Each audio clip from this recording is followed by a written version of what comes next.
कोळदा गावात कैलासवासी जयंत बी गावितसर यांच्या पुण्यस्मरणानिमित्त उपक्रम.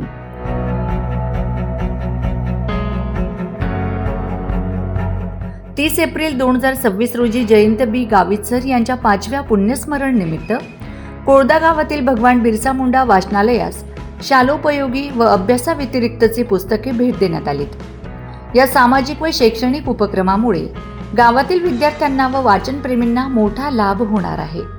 स्वर्गीय जयंत बी गावितसर यांनी आपल्या शैक्षणिक आयुष्यात शिक्षण व समाजसेवेला नेहमीच प्राधान्य दिले.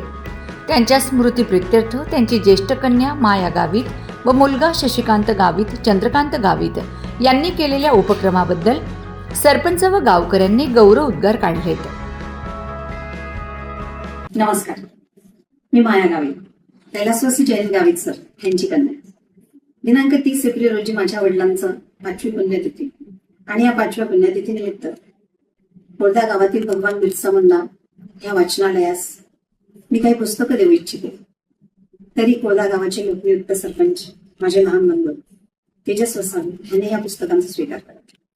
सगळ्यांना प्रश्न पडला असेल की पुस्तकं का, जेवणाची मेजवानी का नाही. वेगवेगळ्या पद्धतीने आपण पुण्यतिथी साजरी करत असतो. काही जण अनाथ आश्रमात जातात, काही जण वृद्धाश्रमात जातात, तिकडे वस्तू देतात, काही जण जेवण देतात, आपल्या गावाकडे भजन कीर्तन ठेवतात, जेवण देतात. तर मित्रांनो, जेवणाची जी मेजवानी आहे ती काही काळापुरती आहे, पण पुस्तकाची मेजवानी ही चिरकाळ टिकणारी आहे. म्हणूनच मला वाटलं की आपले वडील शिक्षक होते आणि आपण पुस्तकांची मेजवानीच द्यावी, पुस्तकच भेट द्यावी. वडिलांविषयी थोडंसं व्यक्त होऊ वाटतं. पुण्यस्मरण किंवा पुण्यतिथी हे त्या दिवसासाठी त्यांची आठवण करण्याचाच दिवस असतो. मलाही वाटतं की वडिलांविषयी थोडं व्यक्त व्हावं. माझे वडील शिक्षक कसे झाले?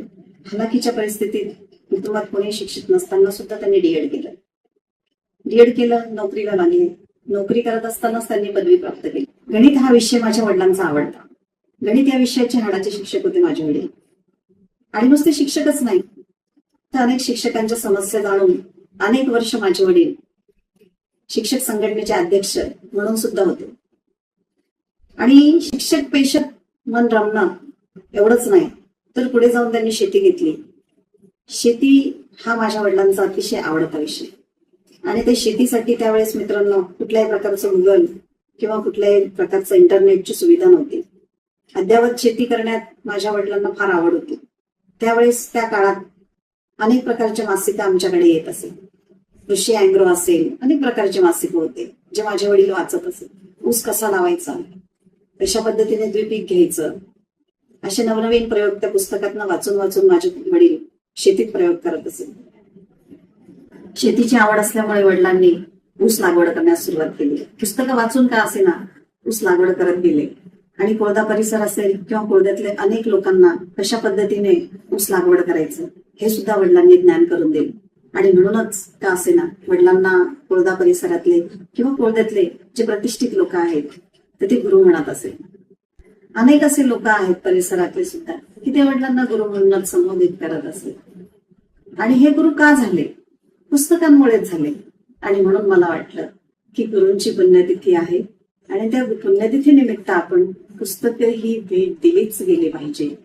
म्हणूनच मी सगळ्यांसाठी खूप सुंदर अशी पुस्तकं घेतली आहेत.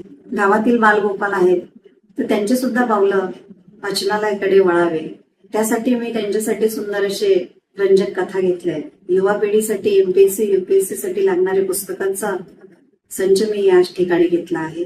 आणि एवढंच नाही तर प्रौढांसाठी भगवद्गीता सुद्धा घेतली.